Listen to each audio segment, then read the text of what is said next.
Salam alaikum wa rahmatullahi wa barakatuh, j'espère que tu vas bien. Aujourd'hui, je parlerai du salaire en islam, car logiquement, tout homme qui fournit des efforts peut obtenir un salaire. En vérité, le salaire est la récompense des efforts fournis. Celui qui fait des efforts a l'autorisation de demander un salaire.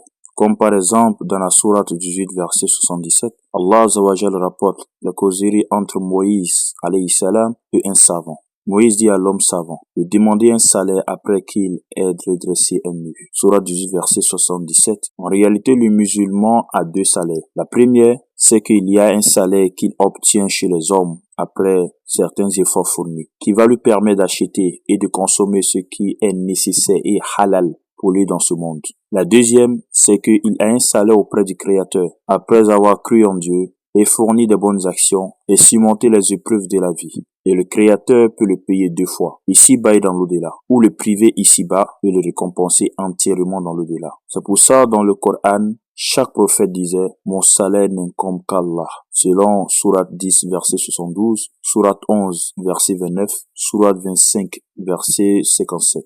Mais dans cette vidéo, je vais juste m'intéresser au sujet de notre salaire de ce bas monde.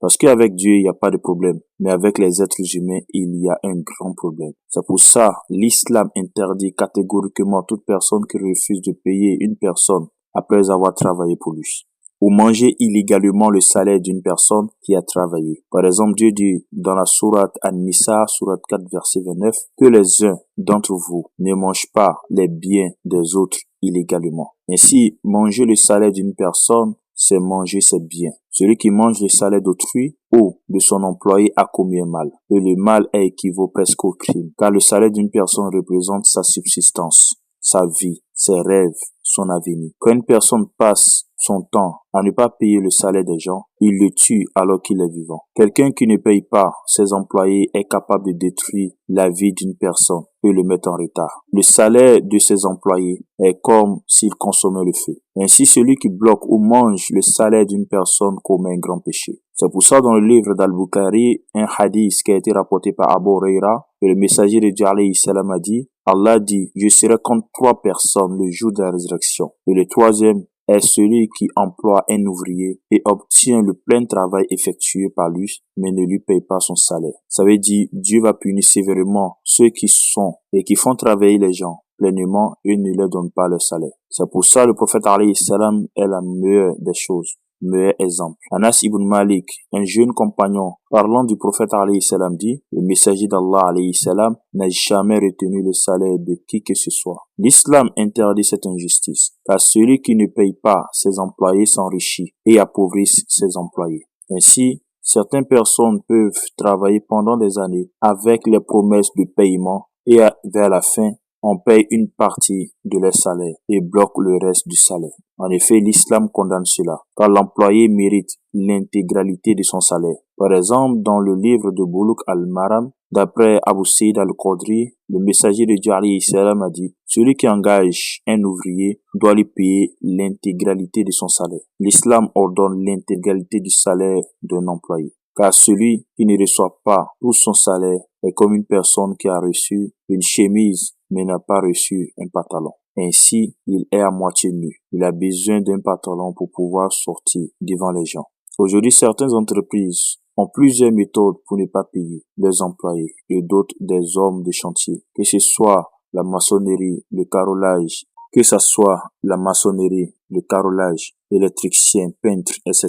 Ils ont des méthodes diaboliques pour ne pas payer les employés ou les ouvriers, ou ne pas payer l'intégralité de leur salaire. Si ces personnes ont des moyens de payer et refusent en donnant des excuses ou des promesses ou par d'autres moyens pour ne pas payer, alors ils commettent un grand péché. Mais si le chef ou le patron ou l'entreprise n'a pas les moyens, ou s'il y a eu un problème dans les chiffres d'affaires ou dans la comptabilité, alors ils ne commettent pas de péché s'ils retardent le paiement de ses ouvriers ou employés.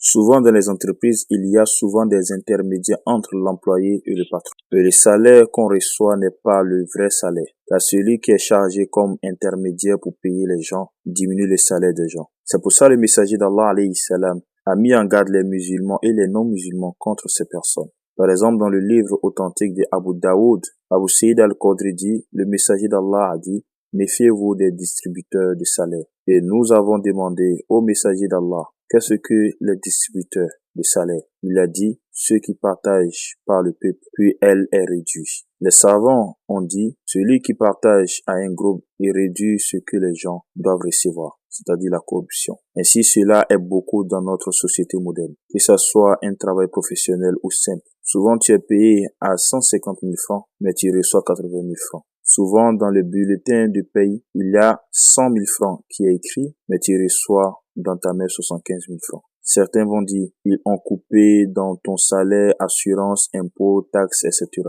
Je sais, mais il y a autre chose qui est pire là-dedans. Mais je n'ai pas le droit de dénoncer une chose que je n'ai pas de preuves. Sinon, la réalité, ce qui est écrit est très différent. Ainsi, les gens se font exploiter au maximum dans le travail. L'Afrique est le continent où on arrive à exploiter sa population facilement avec la complicité de nos chefs dirigeants. Le blanc appelle l'Afrique en matière de transactions bon marché, car la main-d'œuvre est moins chère et efficace. Le revenu moyen est sensiblement inférieur au revenu mondial, environ 6 à 7 fois. Le salaire moyen en Afrique se monte à environ de 141 $, alors qu'il atteint 850 $ au niveau mondial. Ça veut dire quoi? Ça veut dire en Afrique, le salaire moyen est de 85 000 francs, alors que dans le monde, le salaire moyen varie de 200 000 francs à 500 000 francs. Ainsi, les Blancs préfèrent créer des sociétés ou entreprises en Afrique, pas dans le but parce qu'ils nous aiment, juste dans le but qu'il n'y a pas de droit et qu'on peut s'enrichir sur le dos des pauvres Africains. C'est pour ça que les gens sont étonnés qu'ils n'ont rien réalisé de leur vie alors qu'ils travaillaient.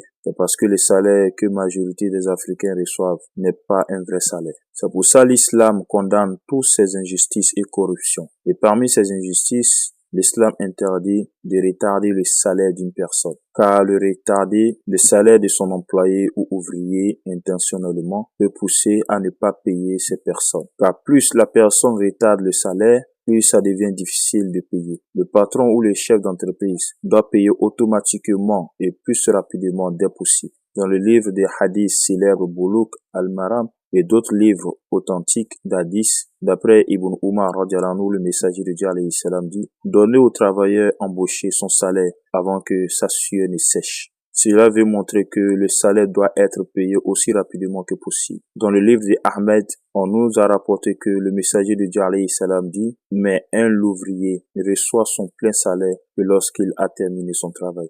Ainsi, après son travail, il doit être payé sur le champ. Ou vous pouvez vous entendre que le salaire serait payé chaque fin du mois ou chaque semaine, comme le Coran le dit dans la sourate 4, verset 29. Mais qu'il y a du négoce légal entre vous, par consentement mutuel. Celui qui peut payer, paye vite. Car retarder le salaire intentionnellement est de l'injustice. Le messager de Dieu alayhi salam dit: la procrastination, ça veut dire le retard dans le salaire ou dans le remboursement des dettes par une personne qui est riche, est une injustice. Tu as les moyens, pourquoi tu retardes?